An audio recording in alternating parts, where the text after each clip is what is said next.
Hi, I'm Andrea and I am presenting on NISLA. A lot of clubs have acronyms, but this club stands out as having an acronym longer than most words, NISLA. Throughout this analysis of NISLA, I will go over the organization's basic information, review how the group's communication compares to the concepts learned throughout this course, and give thoughtful advice on how the group can have better communication to better function.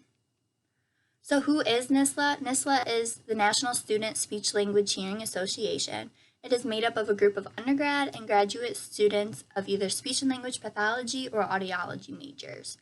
What exactly is it? It is the only national student organization for pre-professionals studying communication science disorders. Where is it? Well, the headquarters are in Rockford, Maryland, but there are over 320 chapters nationwide and with over 12,000 members. And why is NISLA a group? Well, they fundraise for organizations around Toledo area, along with organizations to help support the national chapter, along with providing information to the students for academic and future purposes. There are many observations I've noticed from this group. First of all, it's an overall lighthearted, welcoming environment. The group members all seem to get along and know each other well. The officers stand at the front of the room with everyone else facing them.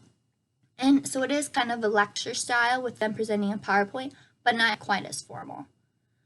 And there was a wide range of participation from the students. Some are more likely to raise their hand or shout out questions. You can tell these students are more comfortable with the process. Integration and application of course concepts. Overall, I would say it is a social group. They provide a lot of networking opportunities, they provide advice on coursework, and overall, it is a very social atmosphere. In terms of the stage model, I would say it's in the norming stage. This group is well established. The group has a usual way of running meetings, of holding events, of holding fundraisers, and they have a certain way to relay information, and the group has a strong identity. I would also say this group is in the performing stage.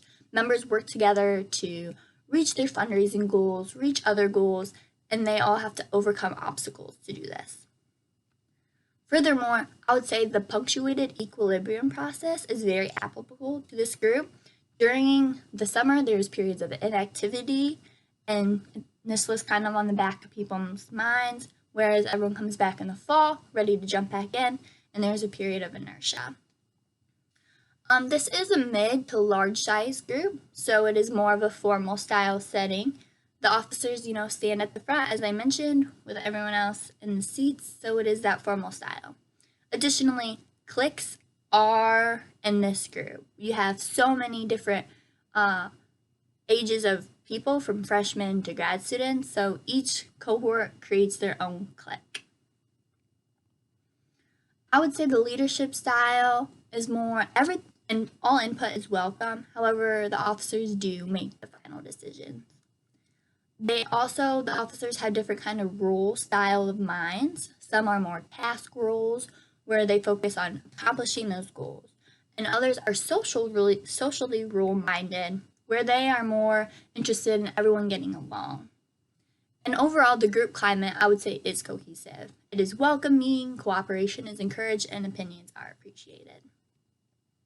If I were to give advice on how to better improve their communication, one, I would say with the different role style of minds, just either appreciate everyone's role and talk about that beforehand, just to integrate them and not kind of over talk each other, or just kind of come up to a conclusion of one role and kind of focus on that as their basis.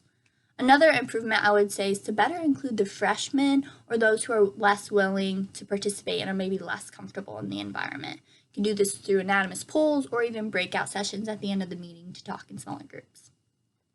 One more period I would suggest advice for is the inertia versus inactivity.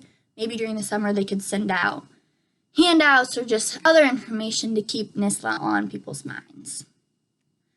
So NSLA, the National Student Speech Hearing Language Association, has many aspects of communication that are valuable and that can be improved upon, and this analysis has proven that through observation and application of course concepts.